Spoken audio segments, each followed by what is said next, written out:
నమస్తే అండి, సాహితీ టీవీ ఛానల్కి నమస్తే అండి. మేము నరసాపురం మండలం పశ్చిమ గోదావరి జిల్లా నియోజకవర్గం నుంచి వచ్చామండి.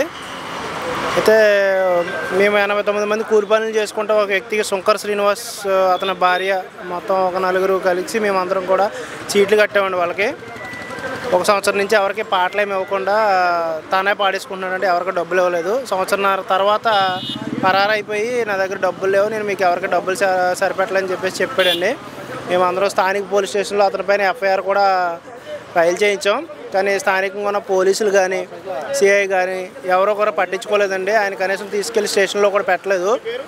అదేవిధంగా మేము స్పందనలో భాగంగా కలెక్టరేట్ని కలిసామండి, ఎస్పీ గారిని కూడా కలిసాం. ఎవరో కూడా ఏమో స్పందించట్లేదు, అతని మీద ఏ విధంగా యాక్షన్ తీసుకోవట్లేదు, చర్య తీసుకోవట్లేదు. అయితే పవన్ కళ్యాణ్ గారు మా సమస్యను పరిష్కారం చేస్తారని నమ్మకంతో మేము ఇక్కడికి వచ్చామండి. మరి చేస్తారంటే సార్ నమ్మకంతో ఎంత దూరం నుంచి వచ్చారు కదా? అవును సార్, ఖచ్చితంగా అవుతుందని నమ్మకం ఉంది సార్ మాకు. చేస్తారు. పవన్ కళ్యాణ్ గారు నమ్ముతున్నారు మీరు? ఆయన చేసే కార్యక్రమాలు కాబట్టి ప్రజలకు మేలు చేసే విధంగా నడుతున్నారు కాబట్టి మేము నమ్మి ఇక్కడికి వచ్చామండి. అంటే ఇప్పుడు పవన్ కళ్యాణ్ గారిని చాలా హింసలు పెట్టారు కదా అధికారంలో ఉన్నప్పుడు వైసీపీ వాళ్ళు. వాళ్ళ అధికారం ఉంది కాబట్టి పెట్టారు, అన్నింటినీ తట్టుకుని ఆయన ఇవాళ ఎదరికి వచ్చాడండి. అంటే ఇప్పుడు పవన్ కళ్యాణ్ గారు అధికారంలోకి వచ్చారు, ప్రజల సమస్యలు అనేది నెరవేరుస్తారంటారా? అన్ని కంపల్సరీగా 100% నెరవేర్చే విధానంగానే నడుతున్నారని మేము నమ్ముతున్నామండి. అంటే ఇప్పుడు జగన్మోహన్ రెడ్డి గారు అధికారంలో ఉన్నప్పుడు నా బీసీ నా ఎస్టీలు ప్రతి ఒక్కరికి నేను న్యాయం చేస్తానని చెప్పారు కదా, చేశారంటారా? ఏం అవ్వలేదండి, ఇంకా తొక్కేసాడండి. ఎస్సీ నా ఎస్టీ నా బీసీ అన్న వాళ్ళని ఇంకా కిందకే తొక్కేసాడండి. ఆయన ఏమి చేయలేదు. మరి ఇప్పుడు పవన్ కళ్యాణ్ గారు ఆయన ప్యాకేజ్ స్టార్ అని చెప్పేసి మాట్లాడారు కదా, అప్పుడు ఎలా చూసారు మీరు? ఎవరో ఎంతోమంది మాట్లాడతారండి కిట్టినోళ్ళ, అవన్నీ లెక్కల్లోకి వచ్చి కాదు అంతే. మరి ఇప్పుడు పవన్ కళ్యాణ్ గారు అధికారంలోకి వచ్చారు, ప్రజల సమస్యలు ఇక్కడికి వచ్చిన ప్రతి ఒక్కరు నెరవేర్చి ఆయన మళ్ళీ సీఎం అవుతారంటారా? మాకు నమ్మకం ఉందండి. అదే రీతిగా మళ్ళీ వచ్చే 5 సంవత్సరాల కిందకి సీఎం అవుతారని మాకు ఖచ్చితంగా నమ్మకం ఉంది. ఇప్పుడు వచ్చారండి ఇక్కడికి జనసేన పార్టీ ఆఫీస్కి. ఇక్కడ గవర్నమెంట్ ల్యాండ్ సమస్య ఒకటి ఉందండి. అసైన్మెంట్ ల్యాండ్ కోరి ఉన్నాను నేను. దీని మీద గత గవర్నమెంట్లో హ్యూమన్ రైట్ కమిషన్ వేసాను, నేషనల్ ఎస్సీ జాతీయ కమిషన్ వేసాను. ఎట్ట చేసినా కలెక్టర్లు కానీ ఆయా మండల తహసీల్దార్ల వారు కానీ ఎవరు పట్టించుకోలేదు. దీని మీద మళ్ళా డిప్యూటీ సీఎం అప్పట్లో రెవెన్యూ మినిస్టర్ కేవీ కృష్ణమూర్తి గారు కూడా దగ్గర నుంచి లెటర్ తీసుకొని వచ్చాను. అది ఎప్పటికి ఏం చేసినా గవర్నమెంట్ అసైన్మెంట్ ల్యాండ్ ఖాళీగుండా ల్యాండ్ని మేము ఎస్సీ క్యాండిడేట్ కాబట్టి 2 ఎకరాల జీవన వృత్తి కొరకై మేము గవర్నమెంట్ వారిని అడుగుతున్నాం. అంటే జగన్మోహన్ రెడ్డి గారు నా ఎస్టీ నా బీసీ అన్నారు కదా, న్యాయం చేయలేదంటారా? ఆ గవర్నమెంట్లో ఏమీ న్యాయం జరగల. ఈ గవర్నమెంట్లో ఈ పని జరుగుతుందన్న నమ్మకం చొప్పున మేము ఇక్కడికి వచ్చి పవన్ కళ్యాణ్ గారి ఆఫీస్లో మరి ఇక్కడ కంప్లైంట్ ఇవ్వడానికి మేము వచ్చి ఉన్నాము. అంటే ఇప్పుడు పవన్ కళ్యాణ్ గారి దగ్గరికి వచ్చారు కదా, సమస్య నెరవేరుద్దంటారా?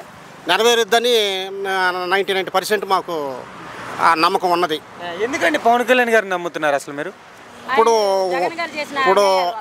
ఇప్పుడు అవతల లోగడ జరిగిన గవర్నమెంట్లో అనేకమైన అవకతవకలు జరిగినాయి కాబట్టి పేదవాళ్ళని ఎస్సీ ఎస్టీలు పట్టించుకోలేదు. ఇంక ఇప్పుడు ఉమ్మడి రాష్ట్రం ఏర్పడింది కనుక ఇప్పుడు ఇటు పవన్ కళ్యాణ్ గారు కానీ ఇటు చంద్రబాబు నాయుడు గారు కానీ మోడీ గారు కానీ వీళ్ళు ఇప్పుడు చేసి రాష్ట్ర అభివృద్ధి కోసమై ఇప్పుడు పాటుపడుతున్నారు కనుక ఈ సమస్యను పరిష్కారం చేస్తారు పేదలకు అని చెప్పి 100% నమ్ముతున్నాం. వైసీపీ వాళ్ళు మా అన్న పవన్ అన్న వచ్చాడు, న్యాయం జరుగుతుంది ప్రతి ఒక్క ఆడదానికి కూడా. నాకు ఆడదానికి పసుపు కుంకాలు వచ్చిన భూమి అండి, నాకు నా చెల్లికి 1200 గజాల స్థలం అండి, శ్రీకాకుళం జిల్లా రాజాంలో. దాన్ని ఆక్యుపేషన్ చేసుకొని ఈయనకి వచ్చిన ఇల్లు 55 గజాలు పెంకుటిల్లు రాజమండ్రిలోనండి. దాన్ని తాళాలు పగలగొట్టించి వీళ్ళు కుటుంబ సభ్యులు ఏకం చేసి దొంగ రిజిస్ట్రేషన్ చేశారండి ఇల్లుని. 2015 నుంచి కూడా ఆ ఇల్లు దొంగ రిజిస్ట్రేషన్ బయటకు రానవట్లేదండి. నన్ను నా భార్యని చంపడానికి చూస్తున్నారు. నా భార్యకి వాళ్ళ చెల్లికి శ్రీకాకుళం జిల్లా రాజంలో 1200 గజాల స్థలం పసుపు కుంకాల కింద ఇచ్చారు వీళ్ళ అమ్మగారు.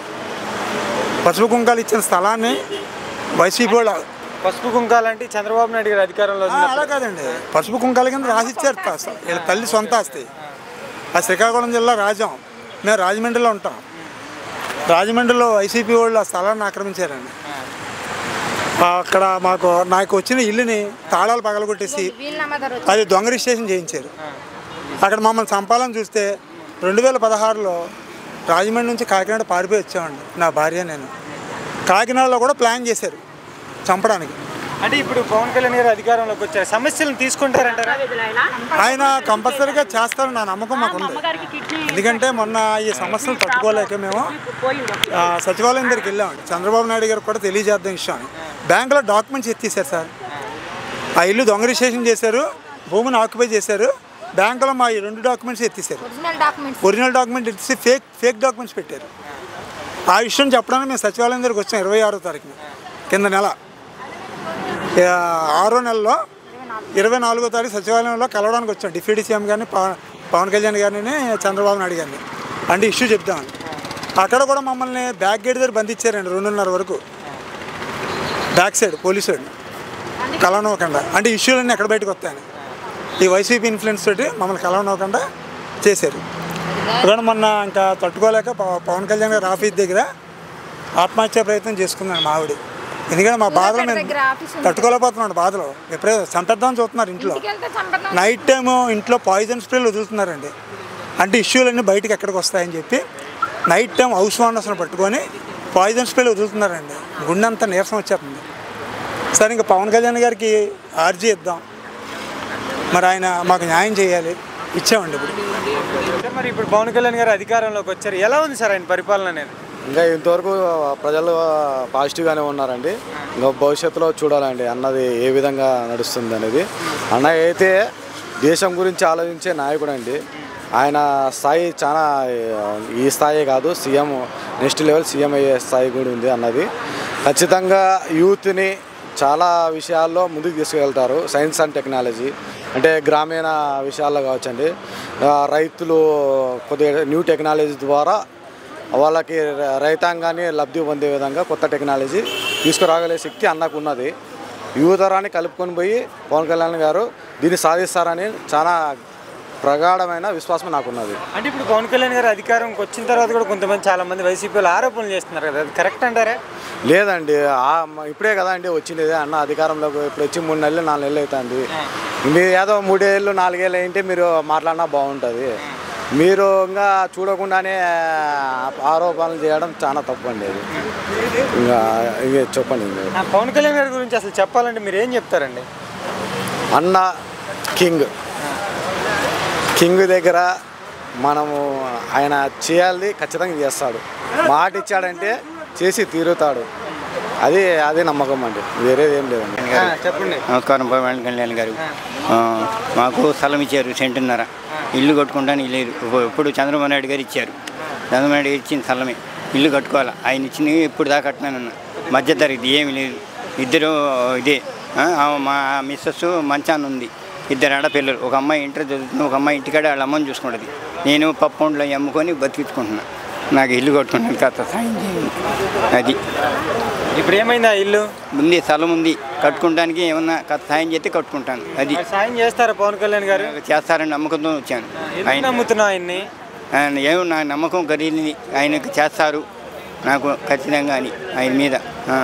వీళ్ళు ఇన్నేళ్ళు ఉంచుకున్నా, కట్టలేదు. అంటే కట్టలేకపోయాను. ఒక్కటి తేవాలా 4 తినాలా, ఒక్కటి తేవాలా 4 తినాలా.